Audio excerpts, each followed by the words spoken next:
तीन शिरे सहा हात तया माझा दंडवत. तर मंडळी आलो गावामध्ये. गावातले सगळे गावकरी मित्रमंडळी सगळी बसलेली आहेत इथं आणि सगळे शेतकरीच आहेत. शेतीच्याच गप्पा असतात इथं. ही तर टमाट्याचे व्यापारी आहेत. ही नंदू नवगिरे त्यांचं कुठं कुरवाडीत हां चालू आहे तिथं. टमाटा आहे का आता चालू? नाही आता होईल चालू आता गाबळायला लागले. टमाट्याला सध्याला मार्केट भरपूर आहे आणि सगळी वाट बघून जायते की कधी कधी चालू होते. तू चालू आहे? चालू आहे टमाटर चालू सगळं. म्हणजे जे आता टमाट्याचे जे शेतकरी आहेत ती सगळी लखपती जायची सगळी असंच की. या वर्षी चांगले दिवस आहेत शेतकऱ्यासाठी दिवस चांगला आहे. टमाटा खरबूज हे पण खरबूज बरेच लागणी ही चालू आहे. टमाट्या जरा आता कमी आहे लागणी. कमी आहे. आताचं मार्केट आहे 30 ते 40 टमाट्याचं. 50 म्हण ना. नाही नाही तसं कुठं कशाला मला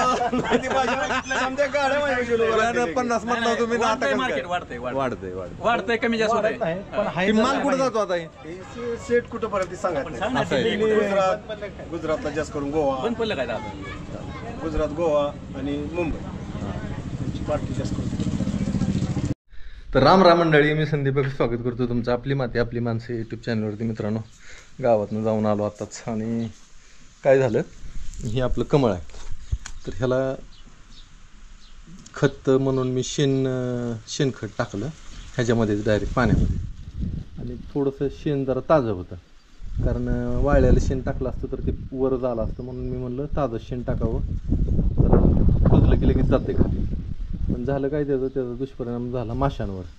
मासं त्यांना श्वास घ्यायला त्रास व्हायला लागला. म्हणून मी काय केलं, सगळं मासं ह्या बादलीत सोडलं. ते तुम्हाला दिसतेलं आहेत मासं, ही सगळं मासं आहेत. आणि आता ह्यांचं पाणी एकदा बदलावं लागेल. पाणी ह्यांना बदलावं लागतं आदनमधनं. त्यानं पाण्यातला ऑक्सिजन कमी झाला की ह्यांना श्वास घ्यायला त्रास होतो. पाणी बदलावं लागतं सारखं, किंवा पाण्यात हात घालून जोरात हलवला तरी ऑक्सिजन तयार होतो. पण पाणीच बदलू आपण जरा. तुरीत चालू आहे सध्याला गवत काढायचं. तुरीत पाळ घातल्यामुळं बरं झालं, निर्मळ दिसायला लागल्या तुरी. पण असं मध्ये आधी असं गवत आहे, काढून टाकावं लागणार आहे. मध्ये टाकते ना.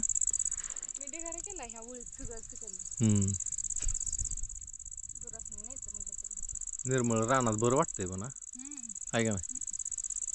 यंदा तण नाही. हात्या घ्यायच्या बघ, ज्या कासल्या आहेत त्या का मोठ्या झालेल्या, ते तोडून काढायच्या, उपटायच्या नाही त्या. ते उपटत बी नाही त्या मोठ्या कासल्या.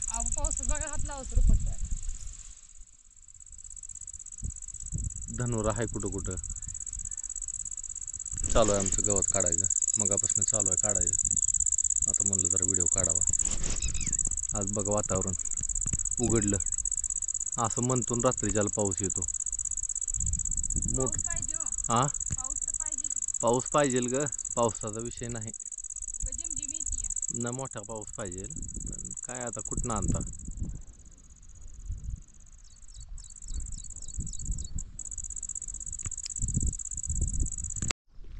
तर मंडळी हे बघा, याची भाजी करायची. लय पसरायला लागली. याची भाजी होती, भजी होती.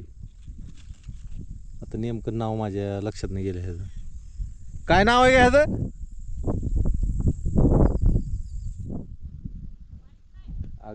माझ्या लक्षात ना, आता एवढ्यातच गेलं.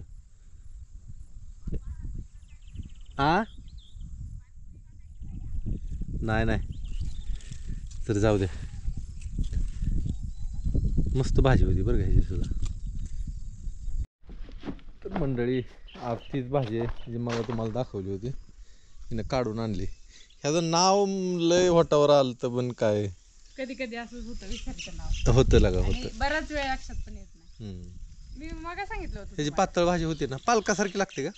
हा, खाल्ली की आपण भाजी, चांगली लागते ना. केली की भाजी, किती वेळा केली. गेल्या वर्षी केली नाही का तिथंच. पालकासारखं एवढं क्षार नाही त्याच्यात. की रक्त वाढवते भाजी. त्याचं भजी पण करते का? भजी बी कर, भाजी बी कर, दोन्ही कर. आता फक्त भाजी.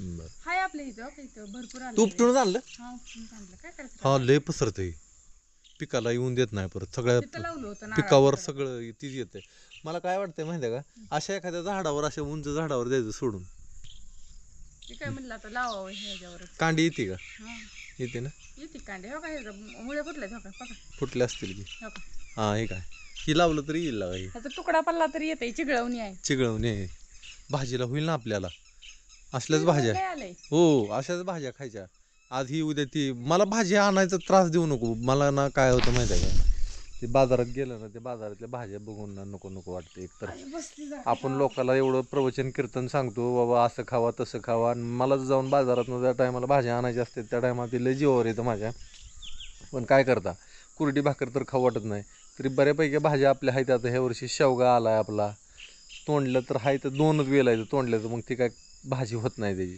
कमी पडते अजून 2-4 वेल लावावं आता ती वराह कंद लावलाय चावाचा कंद लावलाय आता ही बघू काय काय कसं होतंय त्याचं पण तरी पण चिगळ आहे कडवंची आहे पण ह्याची भाजी एकदा केली की परत ही कटाळा करते परत नको वाटतं तिला असं होतंय पण तिची बी काय चूक नाही बरं का हिला असं वाटतं की मला भाज्या माझ्या दारात माझ्या टोपलीमध्ये आयत्या अशा ठेवलेल्या असल्या तरच मला बरं वाटतं असं प्रत्येक बाईचं म्हणणं असतं त्यात ह्याची काही दोष नाही हिचा उगा एखाद्याला दोष देण्यात मजा नाही सगळी बघते ती रोज माझ्या ना काहीतरी काढल्याशिवाय कुरापात काढल्याशिवाय तुम्हाला जमतच नाही. काय नाही आज भाजीला मी काय म्हणलं पातळ भाजी करा आज पातळ करणारच नाही मी आज सुक्कीच करणार ह्याची होती का सुक्कीच करणार हा डाळ घालून सुक्कीच करणार बरं कर करायची म्हणजे दाखव कशाची पण भाजी दाखवू आपण ह्याची कशी होती काय होती दाखव तर मंडळी बऱ्याच वेळाने मला ते आठवलं मला म्हणजे हिला आठवलं की त्या भाजीला मायाळूची भाजी म्हणते ती तर बघ तर मायाळूची भाजी कशी करायला लागते तर तिला माहीत आहे मायाळूची भाजी कशी करायची त्यासाठी कांदा वापरावा लागतो आता कांदा जर आपल्याला टाकायचा नाही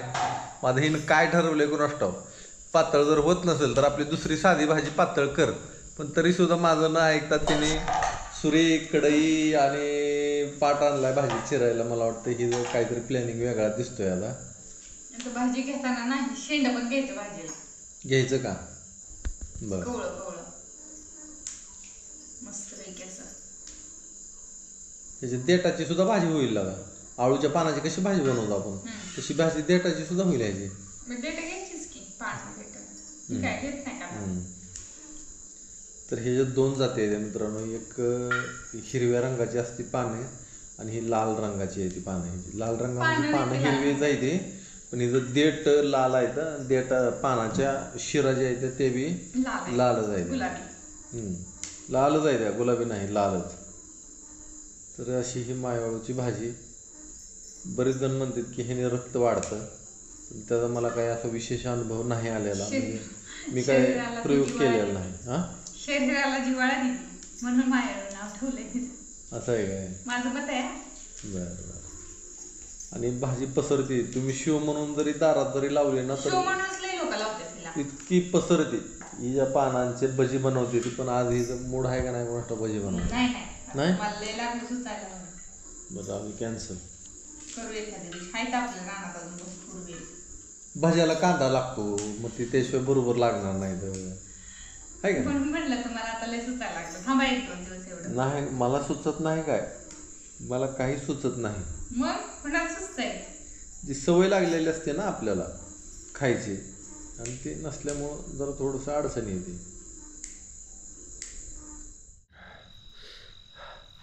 तर मस्तपैकी जेवण झालं मित्रांनो भाजी एकदम झणझणीत झाली होती मस्त होती आणि मी अभ्यास पण केला पुस्तकामध्ये एक पुस्तक आहे माझ्याकडं त्याकडे वनस्पतींची माहिती आहे सगळी तर ही जर मी वाचलं तर हिच्यामध्ये कॅल्शियमचं प्रमाण जास्त आहे हिच्यामध्ये वातदोष कमी करण्याची शक्ती आहे आणि कफदोष कमी करण्याची शक्ती आहे फक्त ही थोडीशी उष्ण भाजी असल्यामुळं पित्त वाढवते ज्यांना ज्यांना संधिवात आहेत आमवात आहे त्यांनी ही भाजी जरूर खावी आणि भाजी पण 1 नंबर झाली लईच मस्त झाली भाजी कशी केली ती मला फक्त सांगा आता ह्यांना सगळ्यांना साधी केली डाळ भाजी डाळ भाजी पण सांगणार आहे म्हणजे मी मुगाची डाळ टाकली होती तुम्ही हरभऱ्याची किंवा मग तुरीची टाकली तरी चालते डाळ शिजवायची आणि त्याला वरणासाठी फोडणी दिली फक्त वरणाला आपण मिरची कुटून फोडून टाकतो पण भाजीला फुटून टाकायचं एवढंच झाले. झालं. तर ही अशा पद्धतीनं भाजी बनवली. मस्त झाली ती भाजी, मला लय आवडली. मी काय म्हणलं हिला आता हे जर लावतोच कुठं तरी, ही काही आधी लावलेलीच होती ती अशी रानात बी पडून पसरते, एवढं भाजीमध्ये नसते. पण आता हिला सारखं भाजीमध्ये घ्यावं असं मला वाटायला लागले. कारण की बाहेरनं विकत आणण्यापेक्षा ही शो म्हणून जरी तुम्ही लावला दारापुढं आणि हिच्या भाज्या जरी बनवली, आठवड्यातनं 1-2 भाज्या हिच्या मस्तपैकी होणार तुमच्या. आणि सुक्की भाजी होती हिची, पातळ भाजी होती हिची. पालकापेक्षा तर मला हिची चव लय चांगली वाटली.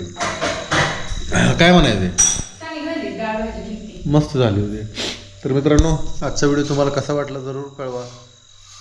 परत अजून उद्या भेटू. तोपर्यंत सगळ्यांना श्री गुरुदेव दत्त.